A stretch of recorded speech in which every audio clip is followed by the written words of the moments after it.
সন্ধ্যাবেলার গঙ্গার পাড় খুব সুন্দর লাগে বসতে। যখন জোয়ার আসে অনেক হাওয়া থাকে। আর কলকাতা থেকে লোকজনের তো আর মাঠঘাট কিছু বলে নেই, তাদের একমাত্র টাইম কাটানোর জায়গা হচ্ছে এই গঙ্গার পাড়।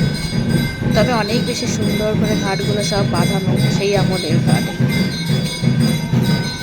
জলের এই জোয়ার ভাটার চক্করে অনেক ঘাটের অনেক ঘাট নষ্ট হয়ে গেছে। পাড় ভাঙে যখন, তখন অনেক ঘাট নষ্ট হয়ে যায়।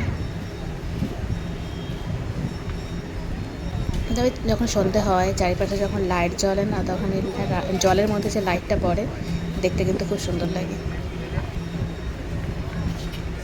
আর গঙ্গার ধার মানেই হচ্ছে কোনো না কোনো মন্দির থাকবেই, কারণ সেই প্রাচীনকালে তো সড়ক পথ বলতে এই গঙ্গায় ছিল। এই যে মন্দিরটা দেখা যাচ্ছে, মন্দির বলতে যেই গেটটা দেখা গেল সেটা হচ্ছে গিরিবালা ঠাকুরবাড়ি। গিরিবালা দেবী এখানে থাকতেন, আর ঠিক এই ঘাটে তিনি স্নান করতেন। এই ঘাট দিয়ে গিয়ে ভেতরে প্রবেশ করে তিনি পুজো দিতেন। এই ঘাটটা পানিহাটি ঘাট, যেটা সোদপুর স্টেশনে নেমে অটো করে পানিহাটি ঘাটে যেতে হয়। সেখান থেকে আপনি অটো পাবেন না, সেখান থেকে কেউ যদি যেতে চায় তাহলে টোটো নিয়ে গিরিবালা ঘাট বললে পরে যে কোনো টোটোওয়ালা নিয়ে যাবে। নো ডাউট খুব মনোরম জায়গা, শান্তশিষ্ট পরিবেশ, খুবই ভালো লাগবে গেলে পরে।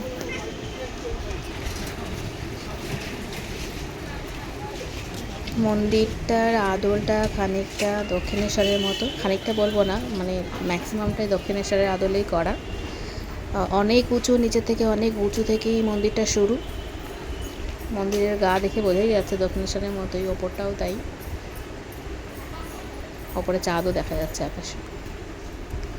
সামনে ওইরকম একটা খোলা জায়গা আছে, যেটা দক্ষিণেশ্বরের মন্দিরের সামনেও ঠিক মা যেখানে মায়ের মূর্তিটা দেখা যায়, এখানে বসে হয়তো কীর্তন হয়। কোনো অনুষ্ঠান হলে পরে তখন লোকজন বসার থাকলে এই জায়গাটাতে বসে। এখানে তুলসী তলা, এখানে সন্ধ্যা দেওয়া হয়েছে। আর আমি ঠিক যখন প্রবেশ ওখানে করেছি তখন সন্ধ্যেবেলা, তখন যদি আমি সন্ধ্যা আরতিটা দেখতে পারলাম না, আমি খানিকক্ষণ আগে যদি পৌঁছতাম তাহলে দেখতে পারতাম। ওখানে সন্ধ্যা 6টার সময় হয় সন্ধ্যা আরতি। ভেতরে মন্দির, এই ভেতরে ঠাকুর যে আছে রাধাকৃষ্ণ ঠাকুর, কৃষ্ণ ঠাকুর পুরো কালো পাথর দিয়ে করা। গিরিবালা দেবীর মূর্তি হচ্ছে পিতলের মূর্তি। আমি ভদ্রলোকের সাথে কথা বলছিলাম আর এই পাথরগুলোকে দেখছিলাম, কারণ এগুলো তো সেই পুরনো স্থাপত্য। এই পাথরগুলো এত মসৃণ, এত সুন্দর। এখনকার পাথর আর তখনকার পাথরের মধ্যে অনেক ডিফারেন্সও আছে। এদিকে এই ঘন্টা বাজার দিকে তো আমার হিমশিম খাওয়া অবস্থা, কারণ ঘন্টা কিছুতেই বাজছিল না।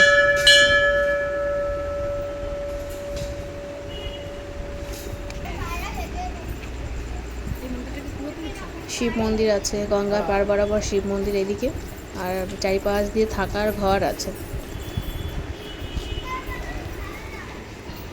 খুব শান্ত পরিবেশ, বহু লোকের কোলাহল একদম নেই। একজন ভদ্রলোক বলছিলেনই এখানে যে যদি কখনো মানে এই জায়গাতে কেউ আসতে চায়, যদি একাকিত্বে কেউ বসে টাইম কাটাতে চায়, তার জন্য খুব ভালো, কারণ এখানে খুব বেশি কোলাহল পাওয়া যায় না কখনোই।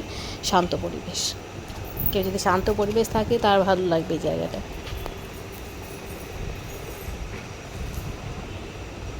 ডিসিপ্লিন আছে, খুব বেশি লোক নেই। যারা এখানে কিছু লোক যারা এখানে টেক কেয়ার করার লোকজন আছে, দেখভাল করে যারা, তারা ম্যাক্সিমামই দেখলাম একটু বয়স্ক লোকজন আছে যারা আছে এখানে। একটা ভেতরে একটা অফিসও আছে, আর এটা বাইরে একটা বড় বিল্ডিং আছে যেটা ধ্বংস হয়ে গেছে, ধ্বংসাবশেষ পড়ে আছে এখন। এটাতে কি ছিল বলতে পারবো না, তখনকার আমলেরই কোনো প্রাসাদ ছিল, কিন্তু এখানে কি গল্প আছে সেটা জানি না। আর এরকম ভেতরে কাউকে কিছু পেলামও না যার কাছ থেকে মানে এখানকার যে ইতিহাস সেটা জানবো। তবে খুব ইচ্ছে থাকলেও পরে আর একদিন আসবো, এসে চেষ্টা করব জানার এখানকার গল্পটা। এটা হচ্ছে একদম মেন গেট, যেটা এখান থেকে ঢোকার সময় একদম যখন ভেতরে প্রবেশ করা হয় তখন বাইরে থেকে দাঁড়িয়ে একদম ঠাকুরের মুখ দেখা যায়, একদম সোজা, বেশ সুন্দর। সেই সময়কার যে ঘরবাড়িগুলো করা, এগুলো সব এত সুন্দর প্ল্যান মাফিক করা। এই যে বাইরে দাঁড়িয়ে একদম ঠিক ঠাকুরের দরজাটা, মেন গেটটা দেখা যাচ্ছে। কত সুন্দর প্ল্যান করে করা হয়েছে সব কিছু।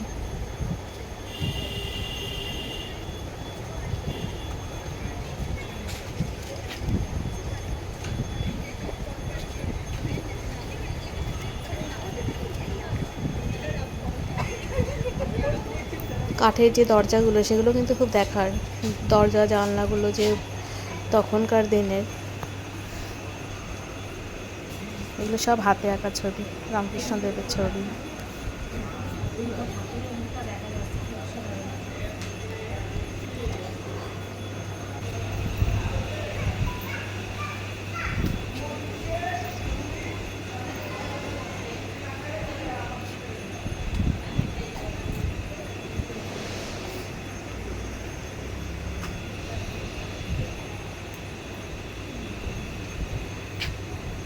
হাতে সময় থাকলে অনেকক্ষণ হয়তো বসে থাকতাম এখানে। একদিন ইচ্ছে আছে, এত গরমের মধ্যে যাওয়ার না, একটু ঠান্ডা পড়লে পরে একদিন গিয়ে দুপুরে খাওয়া দাওয়ার পরে গিয়ে একদিন বসে থেকে আসবো অনেকক্ষণ সময়। খুব সুন্দর, যেই আসুক না কেন, আশা করি ভালো লাগবে প্রত্যেকেরই।